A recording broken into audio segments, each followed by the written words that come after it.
beloved Boss Mike Cervera.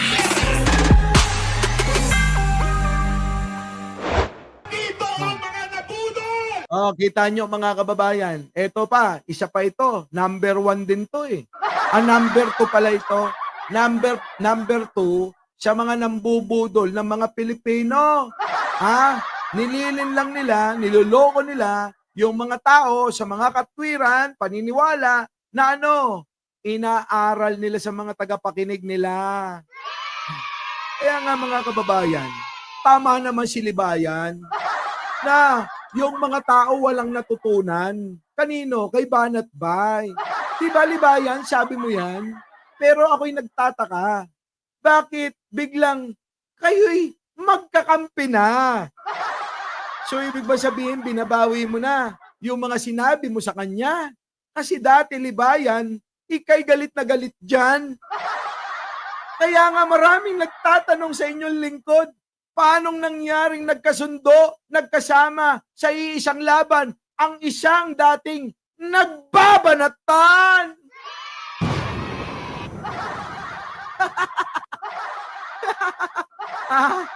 Libayan, diba? Napanood kita. Sinabi mo, walang natututunan kay Banat Bay. Pero ngayon, parang kinain mong lahat yung mga tinae mo. Ano yun? Tinae mo? Tapos nilantakan mo? Putik na yan, Libayan! Ang pangit yan! Sabagay, oo naman. Kapag pinagtabi ko yung mukha niyong dalawa, hindi naman nalalayo eh. Kulang na lang parang inidorong pinagbiyak eh. Oy, joke lang yun ha. Huwag ka masyado seryoso sa akin. Yung Libayan, makinig ka. Huwag kang masyadong seryoso yung mga atake ko. Hindi personal yan. Lambing ko lang yan.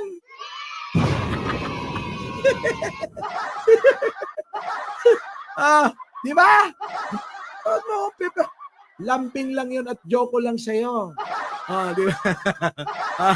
Eto na. Tuloy na. Sino dito ang mga nabudol? Hindi kasi kayo nakinig eh. Biro lang. Hindi kayo kasi nakinig eh. Parang akala mo naman, huy, Banat Bay, tumigil ka sa pinagsasabi mo. Malapit ka nang makulong ikaw Randy Reyes, bukas na yun. Pag hindi mo pa kinuha at hindi ka pa nag-message sa akin, bahala ka, bibigay ko kay Kicks TV. Tuloy. Pero, alam niyo po, hindi ko po talaga alam ang sasabihin ko dahil ilang araw na po kung walang tulog. Puta, nagdroga ka ba? Libayan, wala daw tulog ilang araw na.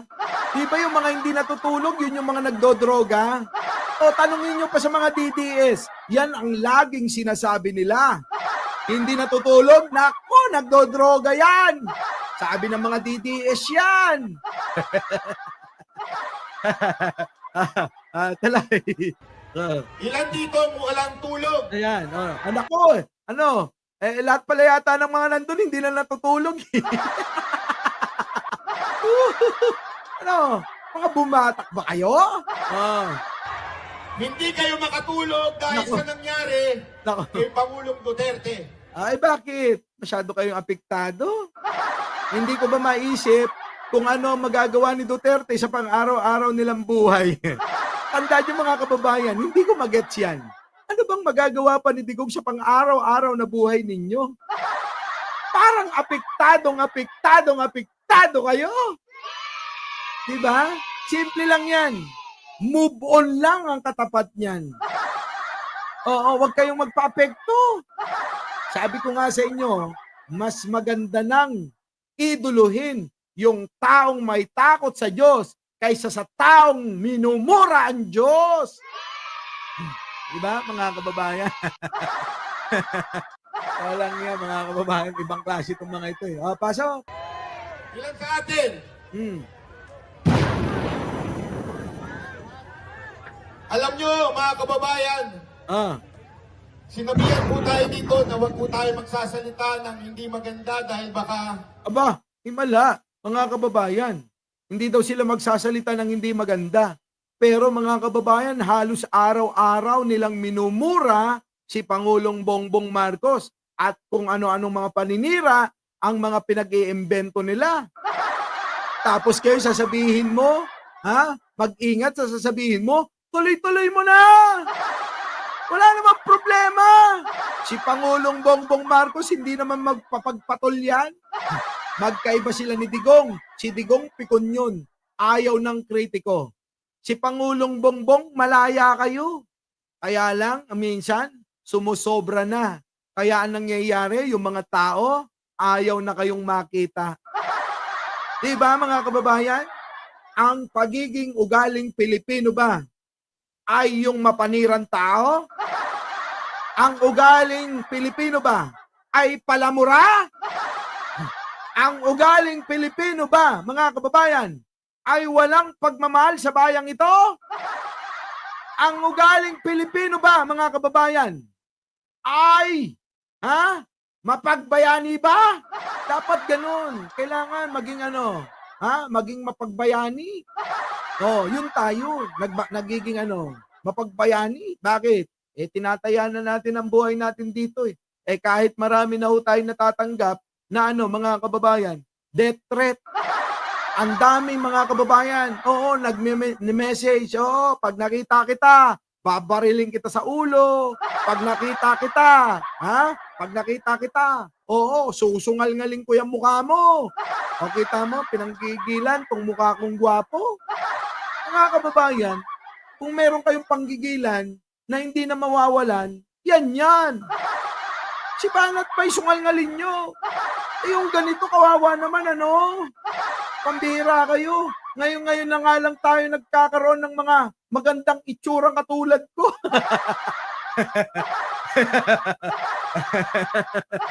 Diba mga kababayan?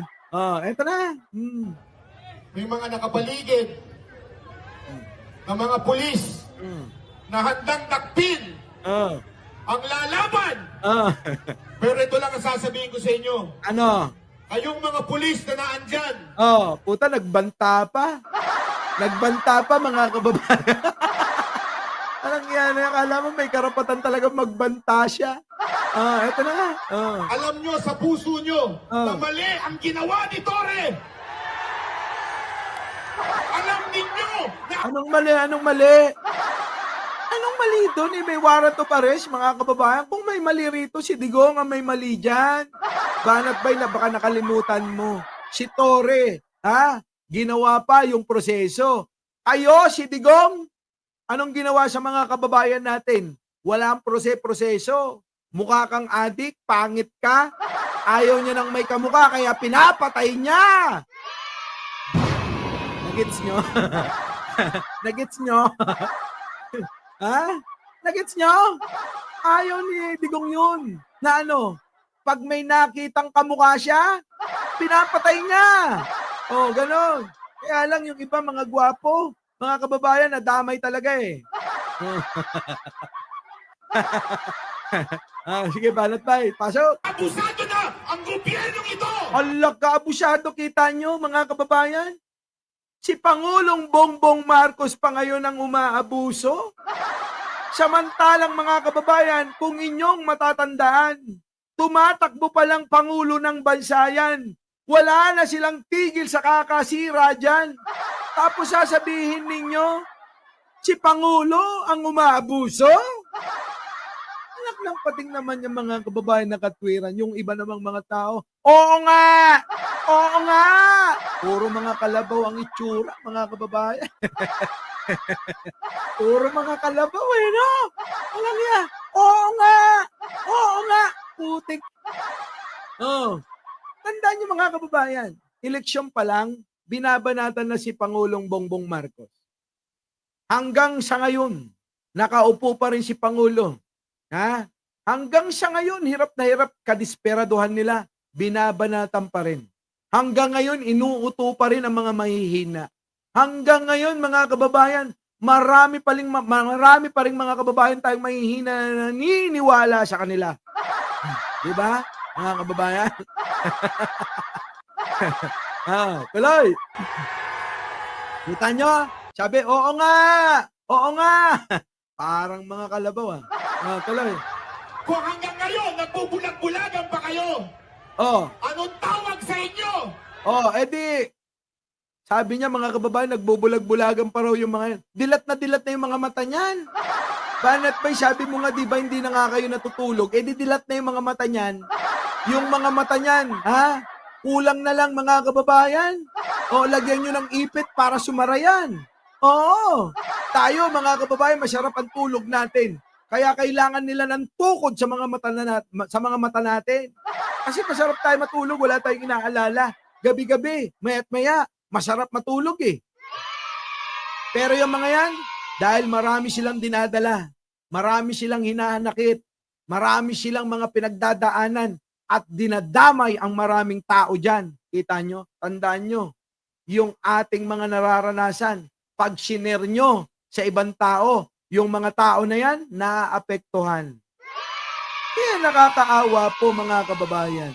Nakakaawa po itong mga taong mga nalilinlang. Sapagkat hindi naman nila problema, pinoproblema na nila ngayon yan. Ganun ho yan. Subukan ninyo mga kababayan ko. May problema kayo? I-share nyo sa best friend ninyo, sa kakilala ninyo. Tignan nyo, pati siya apektado. At ito pa mga kababayan ko, yung share nyo na problema sa kanya, i-share niya rin sa asawa niya, pati asawa niya maapektuhan na rin. Damay-damay, di ba? Aminin nyo yan kung hindi totoo. Ganon ang ginagawa nila, mga kababayan. Kailangan yung nararamdaman nila, ibahagi sa iba. At sa binahagihan nila naman naapektuhan, ibabahagi rin sa iba. Networking ang datingan, mga kababayan. Walang yan. Di ba, mga kababayan? Ganon na ganon, ano? Kaloy. Traidor sa bayan na ito! Sino ang traidor? Sino? Hindi ko mag-get yung traidor, mga kababayan. Sino po traidor? Kaya alam nyo, mga kababayan, dito ho kayo manood. Kasi hindi kayo maapektuhan ng problema. Yung problema nyo, mga kababayan, sa channel na to, ay kahit papano may ibsan kahit sandali lang. Diba? Ganun dapat. Yung mga kapwa ko vlogger, dapat ganun ang gawin ninyo. Kasi marami tayong mga kababayan, kaya sila napupunta sa mga channel natin kasi naghahanap sila ng libangan. Tapos, kung ang inyong ibabalita, puro ka-estresan, abay, paano kayo nakatulong sa kanila? Diba? Kailangan mga kababayan, kahit nagbabalita tayo ng kung ano-ano na nangyayari sa mundo at sa bayang ito, dapat nagiging masaya yung manonood. Hindi yung idadamay nyo sila sa mga nararamdaman ninyo. Tulad tignan nyo si Maharlika, mga kababayan. Pag pinanood nyo si Maharlika, grabe, tatanda kayo na 10 taon agad eh. Pagkatapos mag-live nun, mga kababayan, tandaan ninyo. Tandaan ninyo panoorin nyo si Maharlika. Ayan tinuturo ko na. Pagkatapos nyo manood yan, para kayong tumanda na 10 taon agad eh. Dito mga kababayan, babata kayo eh. Ay bakit to kanyo mga kababayan? Kita nyo ko, masayahin akong tao. 60 years old, ganito pa rin ang itsura nagugustuhan pa rin ng mga 20 Yung iba nga 16. Di ba? Kababayan, dapat masaya lang tayo. Huwag nyo sasayangin ang buhay ninyo na kayo'y nalulungkot. Sa araw-araw na ginawa ng Diyos. Pero ninyo, sa araw-araw na ginawa ng Diyos, kayo ay nalulumbay, nalulungkot. Wala ho, mga kababayan. Kayo ho'y mapapadali na mapunta ng kampusan to. Di ba? Tuloy na, Banat Bay, nakaka-stress ka na daw. Tandaan nyo mga kababayan, mga pulis, kayo ang kakausapin ko ngayon. Kakausapin daw kayo ni Banat Bay. Pakinggan nyo yan para madagdagan yung edad ninyo. Sinasabi nila na hindi applicable yung Article 59. Puta, nagbasa pa yung hindi naman abogado. Mali po yun. Bakit? Bakit? Ginamit nila ang Article 7 para naulihin si Baka na putang ina, akala mo talaga may laman ng ulo. Puta, banat bay. Oh, tigil mo na yan, no? Nakakahiya ka. Pangulong Duterte. Hindi pa pwedeng sundin ng isang article, yung isa hindi. O, kita nyo mga kababayan, meron siyang pinapaliwanag. Tapos wala naman nakikinig. Akala niya naman nauunawaan siya ng mga tao sa article. Putik na yan, banat bay. Alam mo ba kung anong kakayanan lang ng mga tao dyan na isipin? Ang kaya lang nilang isipin, magkano yung ibabayad. At ang kaya nilang isipin, ano ang ibibilin nila sa binayad. Ganun lang yung kaya nilang gawin eh. Magkano yung binayad, isipin nila. At ano ang ibibili nila sa binayad. Lang ya. Our beloved Boss Mike Cervera.